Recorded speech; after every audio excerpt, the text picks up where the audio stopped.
This is going to get more practical, kind of more just down, the nitty gritty, and unfortunately, it might be a little offensive. I want to just tell you up front, I'm not anti-American, but I'm anti a lot of the American stereotypes that we have rightfully deserved. And I want to say I'm not in any way attempting, if it is offensive, I'm not attempting to offend you for the sake of offense. I don't want to shock you for the sake of shocking you. I really, if anything, is kind of in that vein. It's just meant to sort of help you maybe see some stuff you don't already see. So let's read a verse together. I actually need, there we go, there's the Bible. How appropriate. We're gonna turn to 2 Corinthians and just start us off back in some good scripture before we dive into this stuff. Let's look at 2 Corinthians chapter 5. Is that right? Yep. Let's pick up in verse 14. We're just going to read through to the end together. For Christ's love compels us, because we are convinced that one died for all, and therefore all died. And he died for all. This is so crucial. That those who live should no longer live for themselves, but for him who died for them and was raised again. That's Paul's way of saying that's why we don't pray some prayer and then immediately get raptured. We're left on earth, but we're left here so we could no longer live for ourselves. We're not living for us anymore. We're living for Jesus. So from now on, because of that, we regard no one from a worldly point of view. Though we once regarded Christ in this way, we do so no longer. Therefore, if anyone is in Christ, he is a new creation.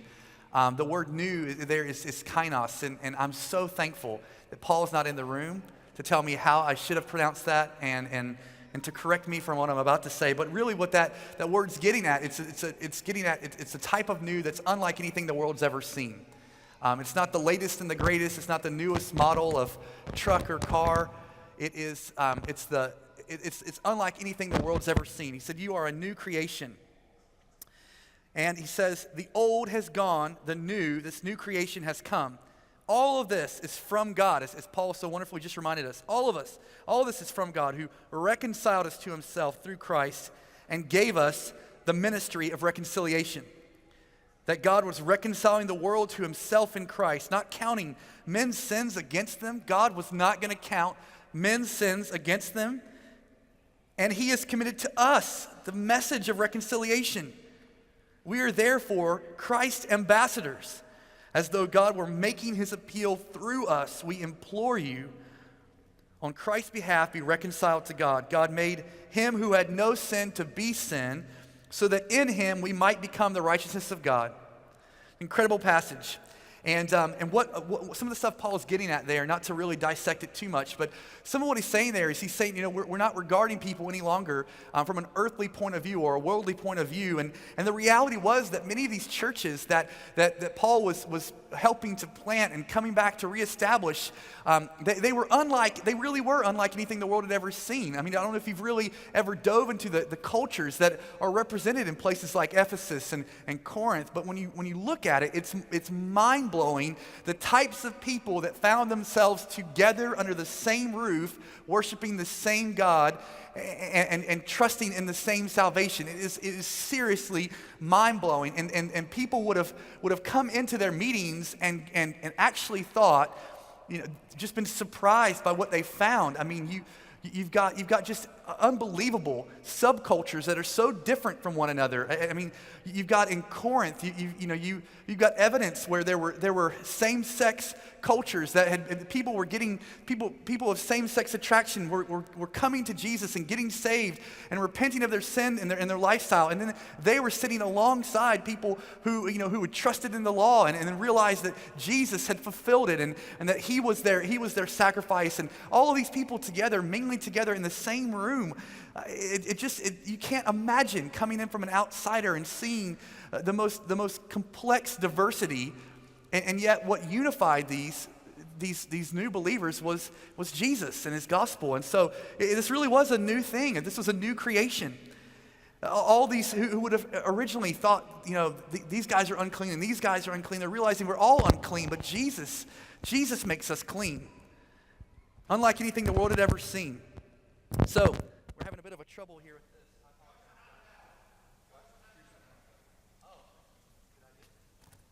Less hand gestures, but we'll work it out. Thanks, Matt. Appreciate it. Thanks, buddy. All right, so I don't know you all well enough to know how much of this will kind of connect, but we're just going to go for it and see what happens. My guess is you're here because your heart beats like my heart to reach your towns and your cities for Jesus. And then around the world, you want to reach the whole world, but you know, what happens when we move somewhere else, that somewhere else is just local for those people, and those people need us to care about their town and their city. So no matter what you're going to do in that, this all applies. But I do know that I carry, as well as you, a huge past that has been both terrific and in some ways can be unhelpful. So let me just tell you a little bit about myself. One of my mom's first memories of me as a kid when it comes to church, she said I don't know how old I was, but I was little. And I would stand outside of the church and hold the door open for people. And when they would come in, I would greet them and say, "Welcome to church. My name's Donnie. I'm going to be a missionary when I grow up." Now, I don't know where I got this, but you know, while my other friends wanted to be superheroes and police officers or whatever, I wanted to be a missionary, and that's all I've ever wanted to be my whole life. And then I end up back in my hometown, which seemed very strange and felt like, you know, a whole, you know, decade plus of my life had been wasted taking. You know, why was I going overseas and doing all these trips and learning languages, and why was I doing all that just to move back to my hometown? And I started realizing that I was going to be the best missionary I could possibly be by being with these people that I'd grown up around, and I spoke their language, I understood their culture, I could identify their idols very easily, and so it's just God's story of what happened to me. And so what happened was I go back and I begin to just target subcultures, as Matt alluded to last night. And I started with a group of people that I had grown up around, and what we all had in common was we just grew up surfing together. And so I went back and just began to hang out in surf shops and go to surf contests. And I surfed a whole lot that first year of the church plant, and probably too much from the outside looking in. But I was trying to build a relationship with people, which we did. And one by one, people started, you know, getting saved from that community, that subculture. And once we felt like, man, we've really infiltrated this subculture very well, we began to think about, you know, other subcultures. And I realized that we had a choice to make. We were going to very easily be a kind of a good young kind of surfer church. We could be that. People were calling us that around town. That's the word on the street. That's what we were. We were the young surfer church. And something in me wasn't happy about it. I didn't feel like that was success. I felt like it was too small. And there were obviously more people in our town who didn't surf and weren't young, and we were supposed to reach those guys too. And so we realized we're gonna have some choices to make if we were gonna be different. And so we had to begin to equip. I had to equip myself. We had to begin to equip others in the church to reach the subcultures that they were a part of. We had to change some styles of ministry. Our signs, for example, used to be two old surfboards that we had painted our name on, and we realized, man, that was helpful for a season, but actually now that way of communicating us is going to be detrimental if we're trying to reach more than that.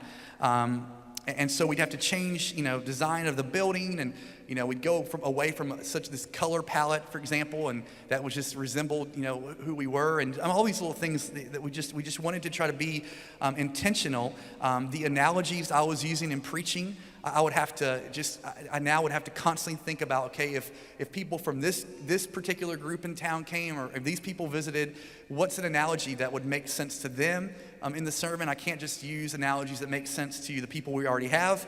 And then I really had to begin how to learn and engage people who I hadn't previously had any track record of reaching.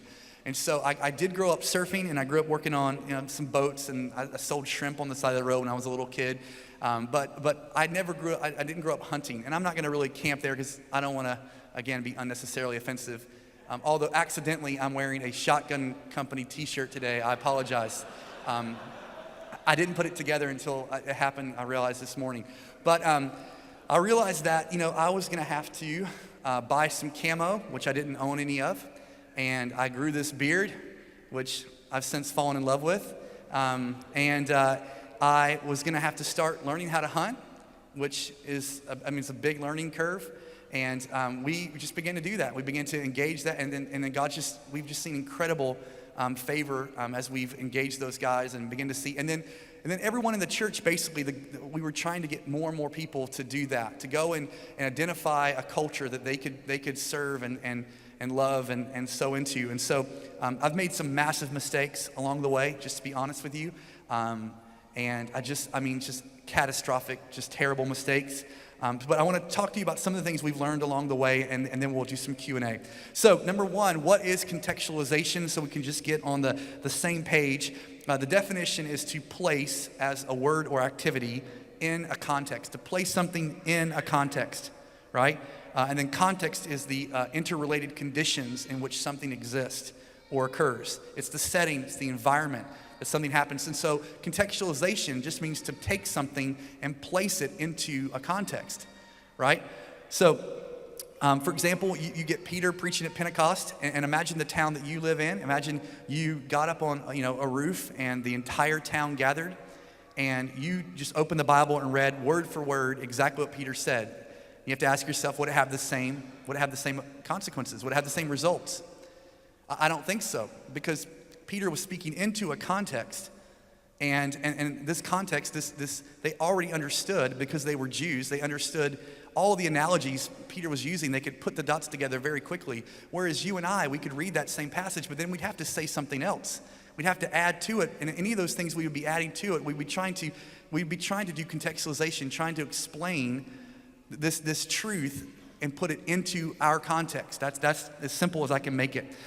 So we're not talking about changing the what, which is the gospel. We're talking about the why and the who's and the how's and the when's. It's applying the what, which is the gospel. That's what contextualization is. How do we take this gospel and then how do we apply it to our culture that we're in, our context that we're in, and then the various subcultures that represents.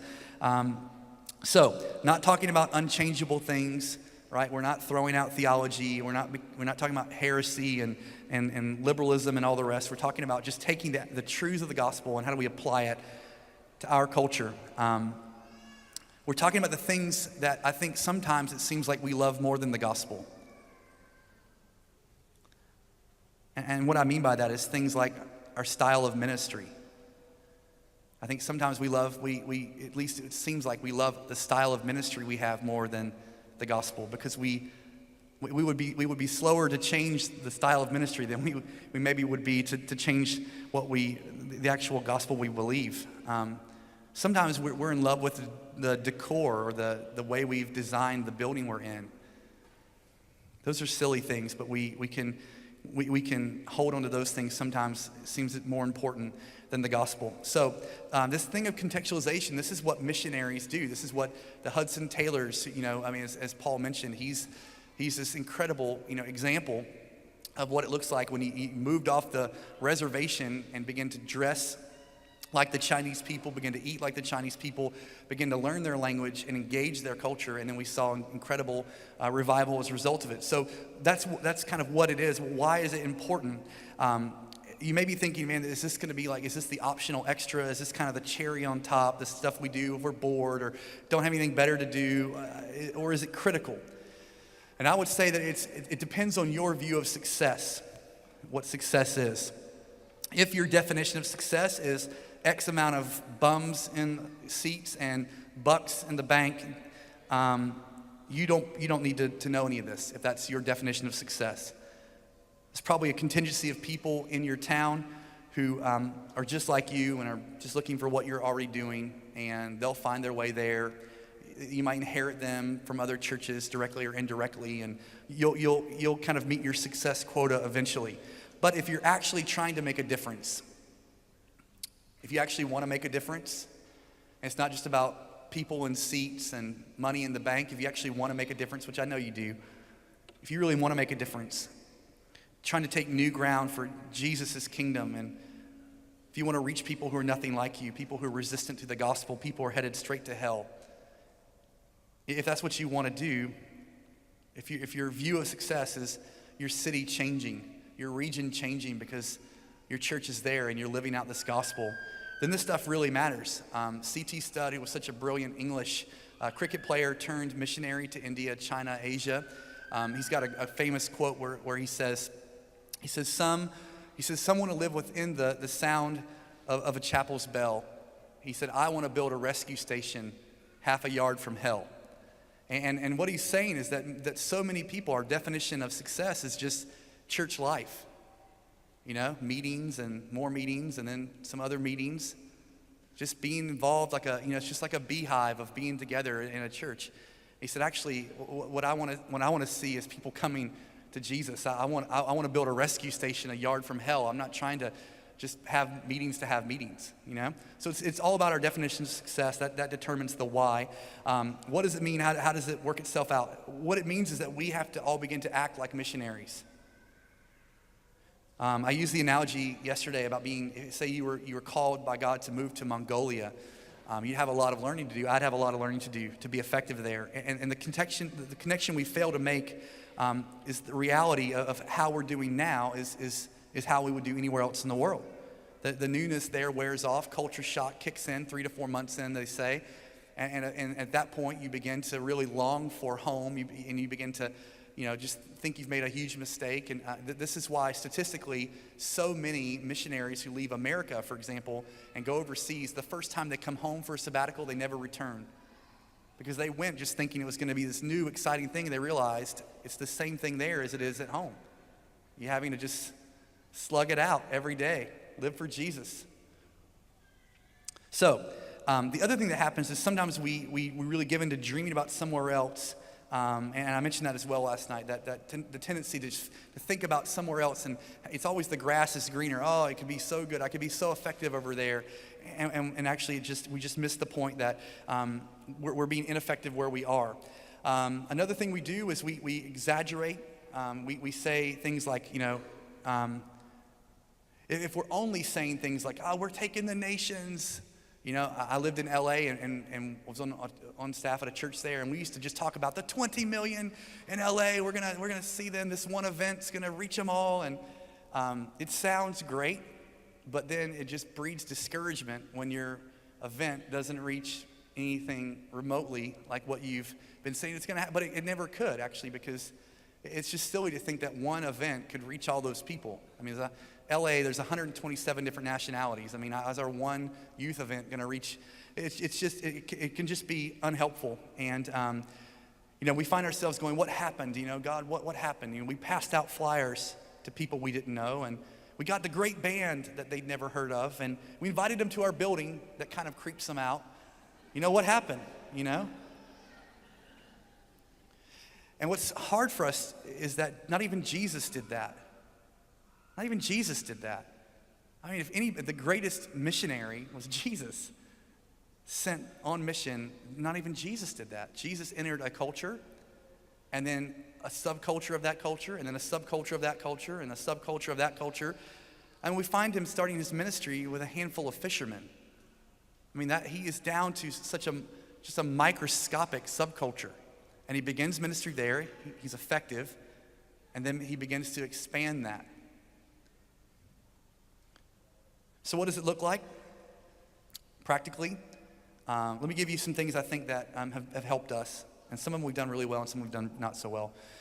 It's not rocket science, but all this is geared around just believing that people are meant to be getting saved. And if people aren't getting saved, I think we're doing something wrong. We say things like this, oh, we're just not in a season of really seeing salvations. Well, I don't know that there's ever a season where Jesus isn't seeking and saving the lost. We say things like, oh, it's just the culture's so hard. Well, when we go back and read the Bible, the culture's always been hard. If people aren't being saved, I think there's possibly things we're doing wrong.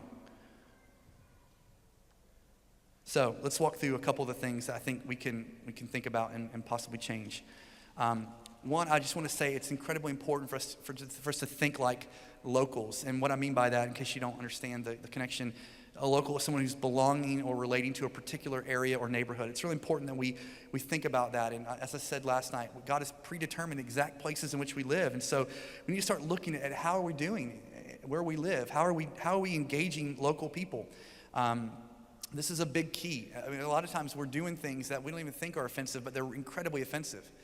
We've got a guy who moved in, great guy, phenomenal guy, moved in to help the church, and from another state and completely different context. And the first day he shows up, he goes to this shop in our town, a guy that I've been building a relationship with for 20 some years, praying that this guy would come to Jesus. And he rolls in, and with an earshot of the guy, he's like saying, oh, this stuff is junk. This is terrible. What a terrible selection. We can find all this for so much cheaper on Amazon. This guy, he doesn't know what he's doing, on and on. I'm just like, I'm mortified. I mean, how offensive can you be? Now, in his culture, you don't ever even imagine, that you're gonna be talking to someone who could potentially go to church. But in our culture, you have to assume that all the time because it's so small. You don't ever get to act like that. There's things that we could be doing that could be really offensive. And I want to ask you, do you love the things that your town loves? And I'm not talking about sin. I'm talking about just the stuff your town celebrates and loves. There's a church planner that's no longer in our town that led a church for 12 years, and he could just not break through to save his life. And so we met together, and he said, I don't know what I'm doing wrong. So I began to just ask him, because his house, it felt like Manhattan, New York. I said, where do you get this design from? Nobody lives like this here, Oh, yeah, we just love New York. We just love it, love it, love it, love it, love it. I was like, okay. And I said, well, I've actually never seen you out on the water. I mean, all we do is go out in boats all the time. He's like, oh, we hate the salt water. And we live on an island, And, well, I said, what about the beach? Oh, we hate the beach. My wife hates it. Sand, sand. I was like, are you serious? He said, I've never been on a boat, never been to the beach. In 12 years living on an island, how is it even possible? I mean, some of the people we have go to community group on a boat. I mean, how is it possible? You know what? People can tell if you don't love where you live. And it makes them nervous, makes them suspicious, makes them angry. Jesus was an incredible local for someone who wasn't from our planet. He was incredible. I mean, he's on the beach eating fish with the guys. You don't find him saying things like, oh, this is terrible. Food in heaven is so much better than this. You call this food. I mean, I find a lot of the church planners I meet, they act more like Lot's wife than Jesus. They're always looking over their shoulder, talking about the place they came from and how much better it was. That's a really offensive thing to do. You're actually meant to plug into a culture and love what they love. Not sin, but love what they love. In your town, that coffee, they serve the best coffee in the whole wide world. That food joint, they serve the best. I mean, you need to act like it's the best food you've ever eaten in your whole life. Celebrate it. Love it. Another thing we need to do is constantly be reevaluating what we're doing. I'd like to try to imagine myself going to a mosque. Now, with this beard, I'd have some advantages, but it might make things harder eventually. But they talk. I've actually been to a mosque in the Maldives, and it was incredibly difficult for me to even know what was going on. I mean, everything's in a different language. Then they kneel over here, then they stand over there, then they say this, and they do that.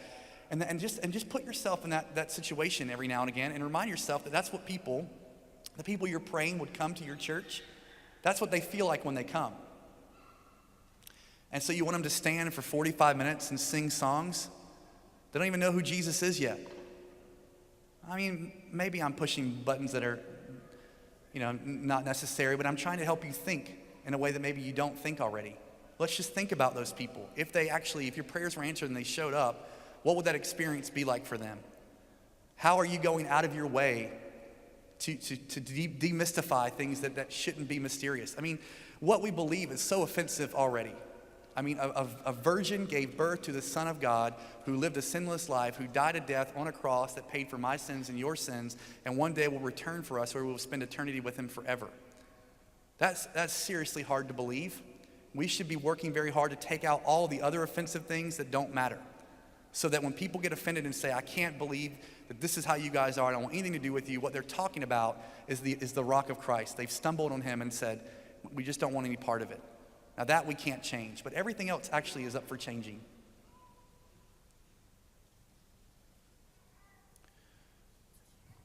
should be thinking to yourself, how much can these people put up with before we actually get to preaching the gospel?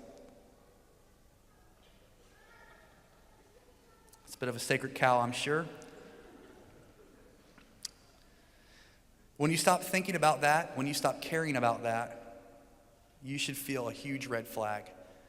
I did this similar talk in Brighton last year, and a leader came up to me and said, I realized I actually don't care. While you were talking, I realized I just don't care. I like to just enjoy the presence of God, and I don't care if people come in and they don't understand. I just don't care. I don't care if they ever come back. I just don't care. Jesus put skin on. He got stuck into a culture. He met real people, and he creatively and intentionally spoke the truth to them. That's this nonstop effort we see Jesus doing with the parables. He's contextualizing this incredible truth. He's putting it into their culture so they can understand it. And we're in the middle of a building project right now, and it's a real work to get the team that's involved to not design a building for who's already there. I'm trying to help us. We're designing something, and so I'm driving them around town and showing them, you see that guy? That guy would never come to our church right now. We've got to design a building that guy feels like he can come to. It's just work all the time. And always thinking about what I'm doing, what I'm saying, just realizing some of my favorite stories or favorite concepts or ideas they're just obsolete. We need to kill them and just move on. Another thing we can do in the line of killing things is we have to fight unhelpful sentiment. Bad sentiment is the enemy of mission. There's just a kind of a famous old movie. It's called Old Yeller, and it's where this beloved dog ends up needing to be shot because he's rabid, and the whole thing is just very sad. But I think it's a helpful point because we've got those old yellers, in our churches and in our networks. We've got these old kind dogs. I'm not talking about people. It's important to bring that up, I guess. Poor guy was feeling very vulnerable at that moment. What I'm talking about is styles of doing ministry, ways of doing ministry, things that we love, man, we just love them. Remember back in 78 when Old Yeller chased down that one bear and scared him? I mean, we love the sentimentality of the past, but everybody knows that, this thing's not working anymore. And no one's got the guts to go out back and pull the trigger,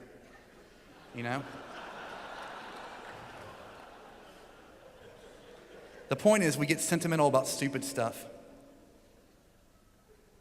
We get sentimental about the way God used to do stuff.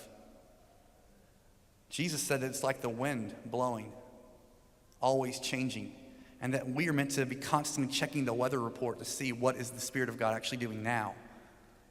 We acting like, he's blowing the same way he blew in 1993 or 1984 or 1967.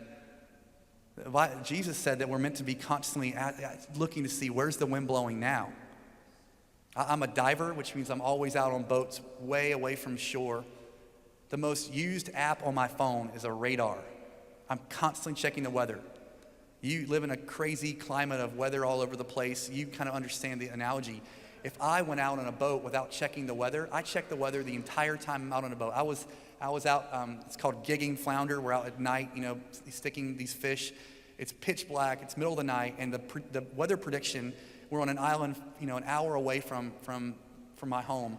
The weather prediction said 0% chance of rain, and all of a sudden, I felt, as I was standing on the front of the boat in the middle of the darkness with my friend, I felt the wind shift, and I was like, uh-oh. I ran back, grabbed my phone, looked, and a massive, unbelievable, massive thunderstorm was heading right towards this island we're at. There's no way we're going to make it home.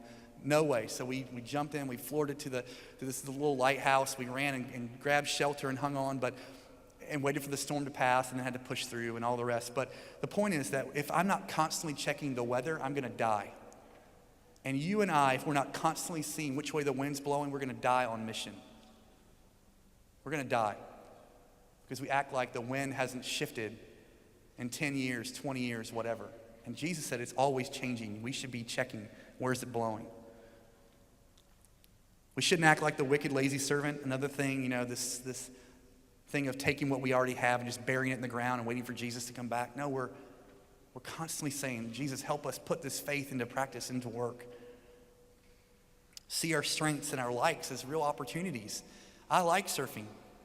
I put that to use. I put that to work. Think of Eric Liddell, who in that famous quote of his in Chariots of Fire where he says, his sister said, you should be in China. That's God's work. This running business is the devil's work. This whole epic kind of moment where he turns to her and he says, God has made me fast, and when I run, I feel his pleasure. God made me, he made me salty. I love the salt water. I can't help it. It's just who I am. I told my wife on our honeymoon, I just said, it's time I confess. I pray every day that God would give me gills. I just love it. I can't help it. It just is who I am. Hey, there's a book about our town, about our waterfront from the old days, and on the cover is my mom as a little girl holding a fishing pole with my granddad who worked at the fish market. I mean, it's in me. I can't help it. But when I do it, I feel his pleasure. I do. I feel his pleasure. And what is it that God's made you? And what would it look like for you to do it in such a way that you felt his pleasure? When I go and I go and on a boat and I dive with guys and we talk about Jesus and we celebrate creation and we go surfing or whatever, I'm feeling his pleasure, but I'm seeing him at work through what he's made me to be. What's he made you to be? Get the people in your church to think like that. What has God made you? How could you feel his pleasure by doing that? What would it look like to marry the gospel with what God's made you? Another thing for you guys who are leaders, we're almost done here, is don't let your church act like a nursing home. I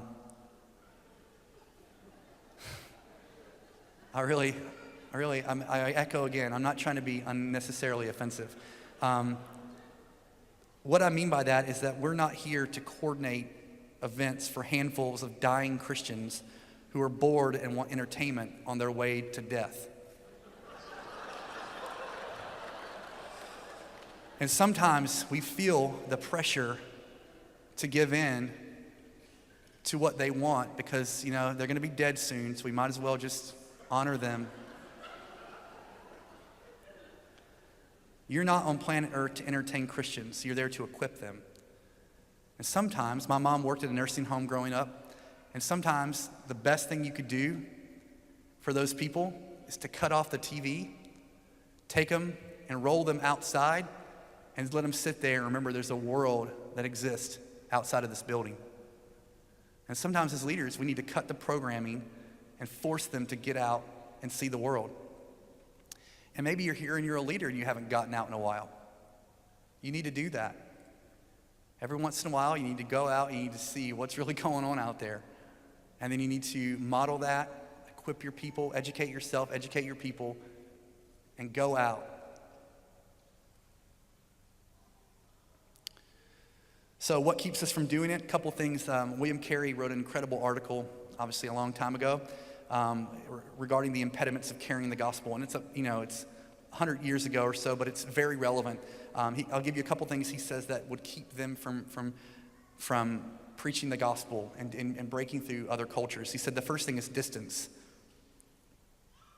And he says in this article, I know that we're going to have to travel far and all the rest. He said, but guys, there's this new invention called the compass. And we can do it now because of the compass. I mean, that's all they needed was a compass. I mean, think of what we have now compared to them. And they were willing to go anywhere in the world, and we're very nervous sometimes just to go across the street. Another thing is selfishness. He says, these people that we're talking about going to, yeah, they're uncivilized. But he said, the only objection of those who the only objection, he says, those whose love of ease renders them unwilling to expose themselves to inconveniences for the good of others. That's the only objection he said we could have.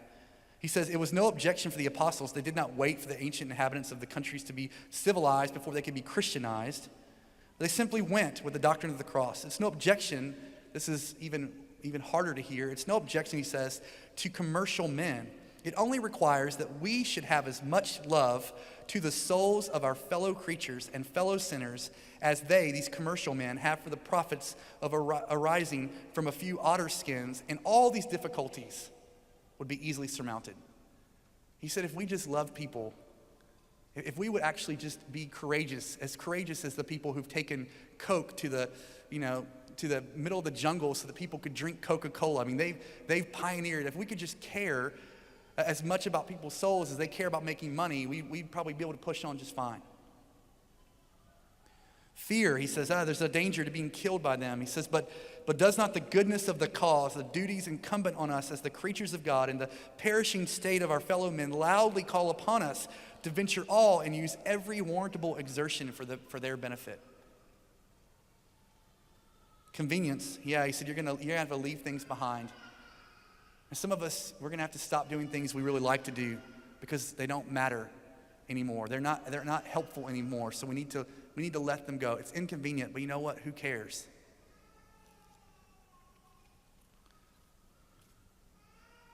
How do we know when you're getting it right? How do you know when you're getting it wrong? Getting it wrong when you're giving yourself to copy paste instead of reformatting. And here's what I mean. You visit other churches, you visit conferences like this, and all you're doing is just copying, and you go home and you're going to paste it. And so you probably, some of you, if that's your way of doing things, you've probably already done that. You go home, okay, so what I need to do, I need to grow a beard, I need to learn Hebrew, and I need to speak very slowly and very articulately. That's what I learned at that time. That's what I need to do, and then revival would break out. It's just silly, and I'm saying it like that because it is silly. That's a silly example because it's a silly thing to do. We have to reformat it. We take guys like Tim Keller, who's a brilliant missionary, and who's he a missionary to? He's a missionary to a city called Manhattan. I don't live in Manhattan. You don't live in Manhattan. But if we just read what Tim Keller does and listen to what Tim Keller says and go home and try to do exactly that, it's not going to work because it's not Manhattan.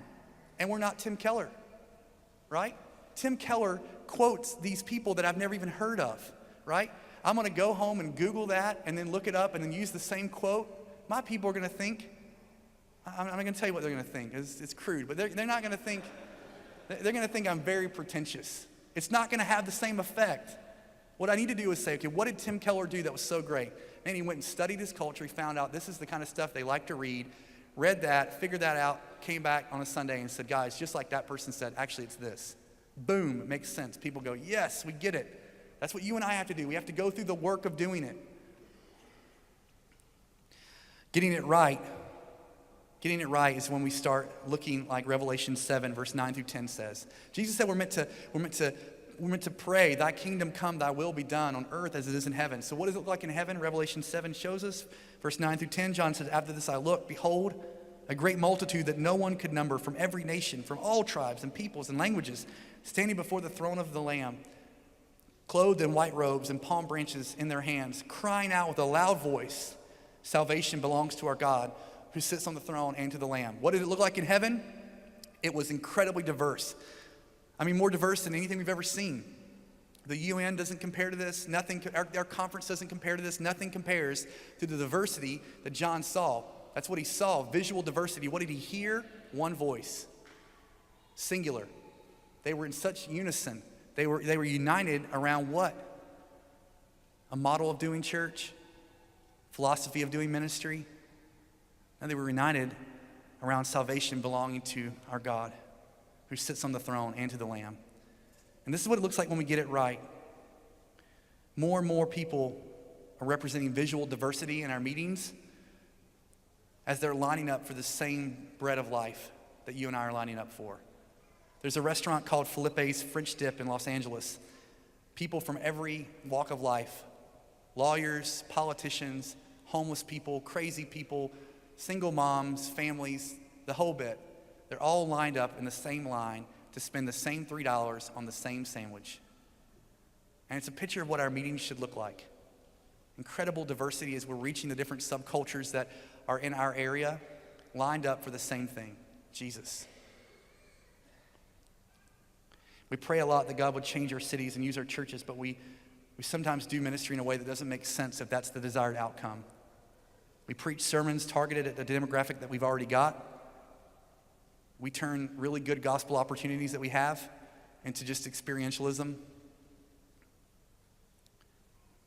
Think right now what could be helping you from effectively engaging your city. What are you doing right now that's counterproductive? What are you not doing right now that could possibly be productive? And it's not hard to just try something. Just give it a try. And just tell people, hey, we're just going to give this a try. If it doesn't work, we'll do something else. Which part of your town are you afraid of? Every town's got a part of it that we're afraid of. We pray, Lord, give us the city, and then we secretly pray, and not that street, please. I bet you Jesus wants you to engage that part of the city. I bet he wants to save some people there. What are some unhelpful markers of success that you're using to tell yourself this isn't a problem for you? It's a problem for all of us. We're creatures of habit. We don't like change. We have to constantly be thinking about these things. And I really do hope that's helpful. It's a journey. I've not got this nailed down perfectly. You'll come to my church and see a whole lot of things we could do better and different. And if you see that, I want to know, because I want to change too. Because I want to see more people come to Jesus.